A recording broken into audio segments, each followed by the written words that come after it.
rapaziada, assistindo a parada, como é que eu usei o seguinte, nós vamos aqui. O Yugi não roubava e eu vou te provar. Bom, esse vídeo parece meio controverso pra mim, porque eu já assisti Yu-Gi-Oh! Várias vezes.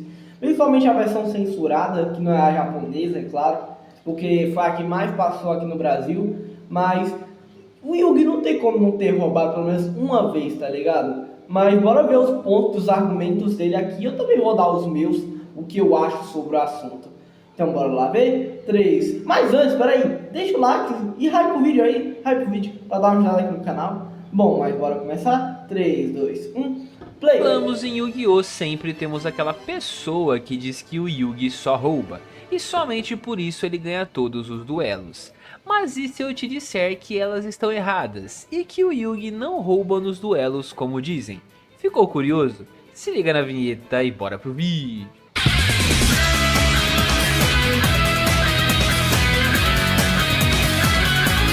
É mago negro virando sábio negro devido ao efeito do mago do tempo. É soldado de pedra atacando a lua, que é uma carta mágica. Rei caveira destruindo um monstro mais forte, pois o monstro estava molhado e potencializou seu ataque elétrico, dentre algumas outras jogadas.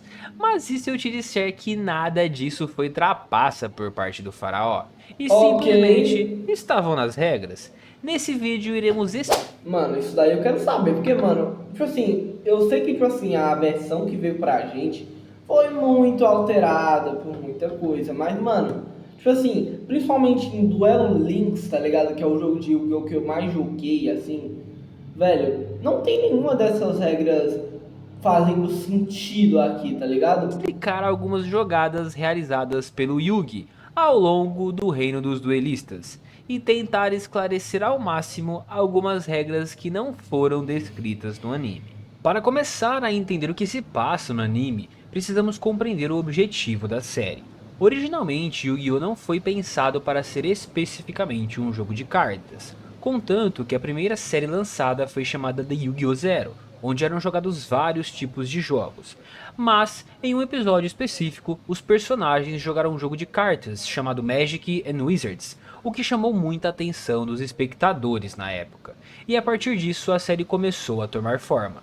Com isso, em 2000 foi lançado o anime de Yu-Gi-Oh! Que conhecemos hoje, mas ele acabou chegando no Brasil apenas em 2002, onde os personagens jogavam um jogo chamado Monstros de Duelo, contanto que o nome do anime era Yu-Gi-Oh! Duel Monsters. O segundo ponto é que mesmo tendo o anime agora focado em um jogo de cartas, ainda não se tinham regras muito bem estabelecidas, pois a princípio Monstros de Duelo foi baseado em Magic and Wizards, que era um jogo no estilo RPG. Para quem não sabe, RPG é a sigla vinda de Role Playing Game, ou traduzindo ao pé da letra, jogo de interpretação de papéis. Esse estilo de jogo é muito comum entre os jovens e adultos nos dias de hoje. Nesse estilo de jogo você basicamente monta um personagem fictício e outro player chamado de mestre narra uma história para você e seu grupo de amigos. E no decorrer da história você assume o papel do personagem que criou. Geralmente essas histórias são de mundos de fantasias, onde você batalha contra monstros, dragões, busca tesouros e recompensas.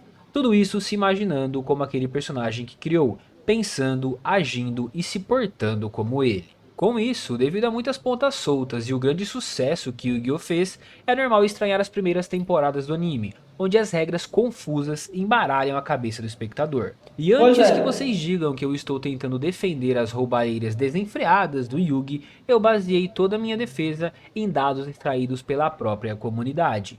Vou deixar o link do Reddit na descrição, para vocês poderem ler e interpretarem como quiserem, pois as regras da época, ou a falta delas, permitia essa interpretação ambígua.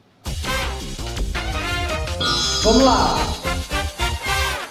Se você não conseguir jogar um monstro de defesa em seu turno, você perde o duelo. Isso não vale somente para monstros em posição de defesa, pois basicamente você era obrigado a invocar um monstro, seja ele em defesa ou em ataque. Então se você não conseguisse invocar nenhum monstro no seu turno, você perdia o duelo. Magias podem ser usadas a qualquer momento, ou seja... Nossa, eu não sabia de uma dessa. Porque, tipo assim, eu sempre pensei que a carta mágica fosse pra ser usada, tipo assim, antes de poder coisar. Tipo assim, eu não sabia que nas primeiras regras tinha que pode ser usado a qualquer momento, tá ligado? Você poderia sim utilizar magias durante a vez do seu oponente. Armadilhas são acionadas quando os requisitos de ativação da carta são atendidos. Ou seja, isso Caramba! deixa a ativação das armadilhas muito ampla. Basicamente, se o requisito de ativação for atendido, nós poderíamos ativar as cartas armadilhas no momento em que elas forem baixadas e não no turno posterior, como estamos acostumados hoje em dia, ou até mesmo ativá-las diretamente da nossa mão. Então podemos ver aqui que a interpretação basicamente faz a regra do jogo. E uma última Caramba! regra que vem quase como se fosse uma observação é que o jogo incorporou muitos aspectos de Dungeons and Dragons, mas com cartas ao invés de papel e caneta. Então as regras eram muito flexíveis em comparação com as regras do Trading Card Game atual. Pois Ou é. seja, elementos de RPG, onde a interpretação é fundamental. Para mostrar um pouco a liberdade que os jogadores tinham dentro dos duelos, vamos começar analisando o episódio 5 da primeira temporada. Então se liga nessa pequena cena do anime. Não! Não entendo. As duas criaturas tinham a mesma força. Deveria ter sido um empate. Agora você está começando a entender por que é que eu trouxe você até essa parte da floresta? E quem se dá bem na floresta? Os insetos. Basicamente, nesse duelo do Yugi, Meu Deus do céu. Pior que hoje em dia no TCG não faz sentido de jeito nenhum, tá ligado? Não faz sentido isso. É claro que, tipo assim, o campo hoje em dia dá, tipo assim, alguns pontos a mais dependendo do tipo do jogador, tá ligado? Dependendo do tipo do monstro e tal. Tem uma carta, tipo assim, tem uma carta de campo que dá mais força pro monstro, mas isso não fazia muito sentido na época, comparado com o jogo de cartas atual. contra o Weevil se aproveita do campo para deixar seus insetos mais fortes. Para quem não se lembra, no reino dos duelistas, o tipo de campo pode dar um bônus de ataque para o seu monstro. Monstros do tipo guerreiro ficam mais fortes em planícies. Monstros do tipo inseto ficam mais fortes em bosques e florestas. Monstros de água ficam mais fortes na água, Pois dentre é. outras combinações. Agora vamos analisar a jogada. O casulo tá forte demais por causa da força extra. Vá, maldição do dragão! Levante voo! E vou combiná-lo com esta carta mágica! Ataque com chama de dragão! Esse seu vagalume não consegue machucar o casulo. Quem disse que meu alvo era o seu casulo? Eu combinei a minha carta mágica Terra em Chamas com a maldição do dragão para destruir a floresta ao redor do seu casulo. A Caramba! floresta não! Isso significa que eu vou perder minha força extra de campo. Nesse momento você deve estar falando: ah lá como o Yugi rouba na cara dura, o maluco queimou o campo. Calma, meu caro duelista. Ele usou a carta Vamos mágica, a né? explicação para isso. Mas primeiro, lembre-se que estamos jogando um jogo de RPG, então a interpretação é fundamental.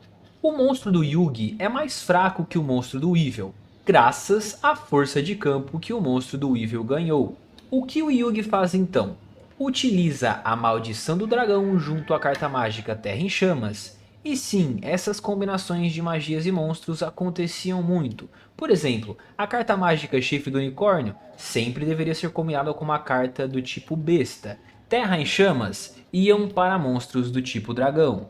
Brumas místicas iam para criaturas com eletricidade. Era como se algumas cartas mágicas fossem apenas o poder de determinados monstros e não tinham efeito Ok, isso é mais inteligente, muito mais interessante do que o que está sendo usado atualmente, tá ligado? se jogadas sozinhas. Yugi então equipa o dragão com a terra em chamas, mas não mira no monstro do Weevil, e sim no campo, para remover a vantagem de campo que o monstro do Weevil tem.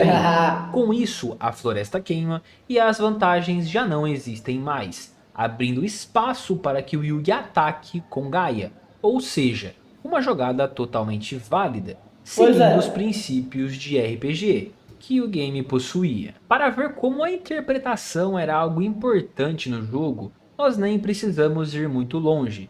Nesse mesmo episódio, o Weevil consegue trazer ao campo a sua carta Grande Mariposa, monstro que o Yugi não consegue destruir. Eu estou impressionado pelo que fez com o meu casulo, Yugi, mas você ainda vai ter de enfrentar o meu inseto imbatível, a Grande Mariposa! Para vencê-la, ele precisa combinar novamente dois monstros. Ele joga a carta mágica Brumas Mágicas de Makio, que no anime faz chover no campo.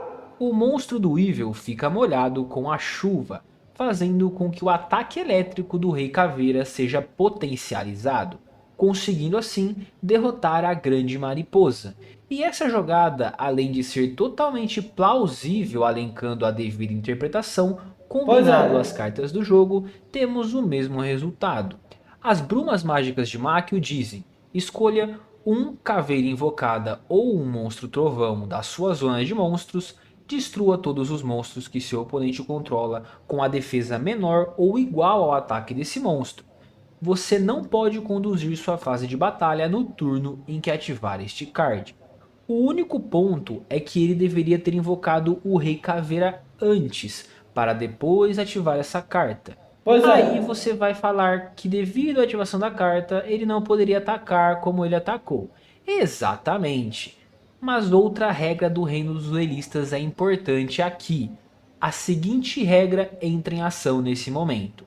Efeitos de destruição causam dano. Ou seja, o Weevil perdeu devido ao efeito gerado pela carta mágica das Brumas Mágicas de Makio. O ataque do Rei Caveira foi apenas por questões de termos uma cena bonita dele atacando no anime. Duelistas, se estão gostando do conteúdo, deixem o like no vídeo e se inscrevam no canal. E caso queiram apoiar o canal mais diretamente, eu criei um Live Pix. Com apenas R$1 vocês podem fazer uma doação para apoiar o canal e ainda deixar uma mensagem diretamente para mim, como uma ideia para vídeo, um elogio, uma pergunta ou qualquer outra coisa que vocês queiram me falar. Legal. No episódio 24 da... Tá, isso é meio chato, tá ligado? Polarização, misturar com a carta mágica. Faz sentido? Não sei. Vamos ver aqui, tá ligado? Mas não faz muito sentido. Primeira temporada, no duelo de Kaiba contra Yugi, Yugi funde o Mamute Fantasma com a flecha viva para atacar o dragão definitivo de olhos azuis do Kaiba. Vamos à explicação. Primeiro vamos analisar as cartas. O Mamute Fantasma é apenas uma carta de monstro normal. Na realidade é um monstro do tipo dinossauro, mas no anime ela é considerada como um monstro não vivo, como um zumbi ou um fantasma como o próprio. Mas eu acho que naquela época não tinha essa concepção grande como é que tem hoje em dia, tá ligado? O nome já diz. A Flecha Mística, por outro lado, é uma carta que existe apenas no anime, cujo seu efeito permite que você utilize suas cartas em combinação com as cartas de seu adversário. E por último, a polimerização, que permite realizar a fusão de monstros. Ao ver o anime, muitos pensam que o Yugi fundiu o mamute com a flecha para atacar o dragão. Mas o que aconteceu na verdade foi que graças à flecha mística, o Yugi pôde realizar a fusão do mamute fantasma com o dragão definitivo de olhos azuis, resultando em um novo... Agora faz sentido. Faz com que, tipo assim, pense num cenário aqui. O mamute fantasma tá aqui, tá ligado? Tem essa carta aqui, dragão branco, dragão ultimate de olhos azuis. Ele usou a carta de polarização e usou a flecha para poder fundir os dois monstros, tá ligado? E devido a cada jogada que passa o dragão fundido com o mamute ficar mais fraco, podemos considerar que seria meio que um efeito daquele monstro, onde devido ao fato de fundir uma criatura viva com uma criatura não viva, o monstro vivo vem ficando mais fraco com o tempo. O que vem a ser uma justificativa totalmente plausível quando colocamos a interpretação em jogo. E agora você deve estar pensando, tá bom Guilherme, mas não existe nenhuma carta de fusão do mamute com o dragão, você tá ficando louco.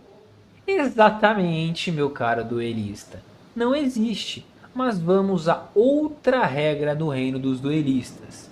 As fusões de monstros não possuem cartas específicas. Você pode combinar diferentes tipos de monstros e obter novas fusões. uma vez que não existia nessa época o que chamamos hoje de Extra Deck. As fusões no reino dos duelistas aconteciam quase igual no jogo Yu-Gi-Oh! Forbidden Memories do PlayStation 1, Caramba! onde você não precisa ter a carta de fusão, e sim apenas combinar monstros compatíveis para que uma fusão seja realizada. Por exemplo, a Maldição do Dragão e Gaia o Cavaleiro resulta no Gaia, o Cavaleiro do Dragão. Pois é. O Boi de Batalha com o Centauro Místico resultava no Centauro Furioso.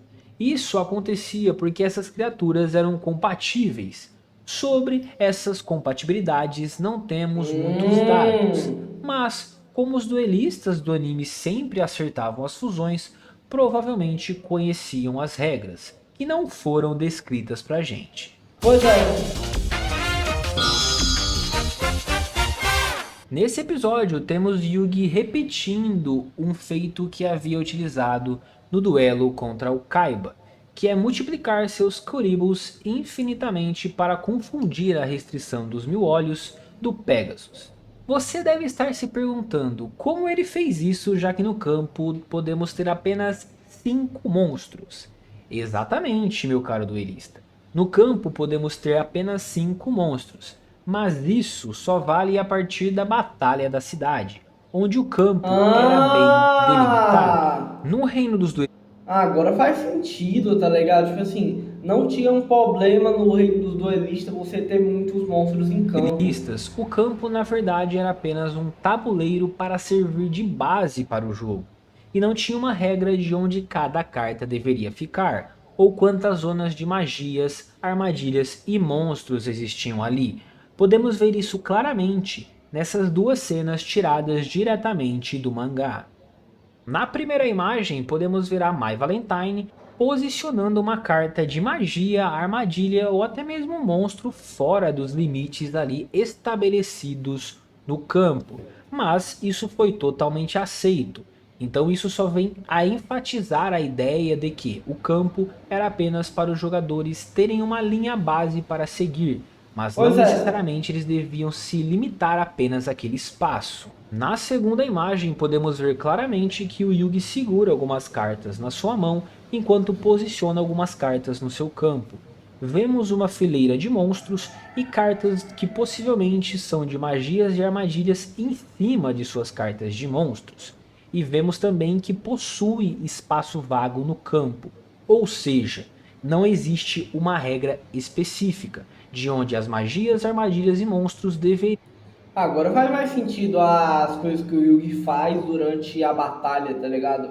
Porque antigamente, tipo assim, eu pensava que, tipo assim, tinha um conceito geral e o Kaiba só pegou e deu uma otimizada nisso tudo pra limitar algumas regras, tá ligado? Ficar.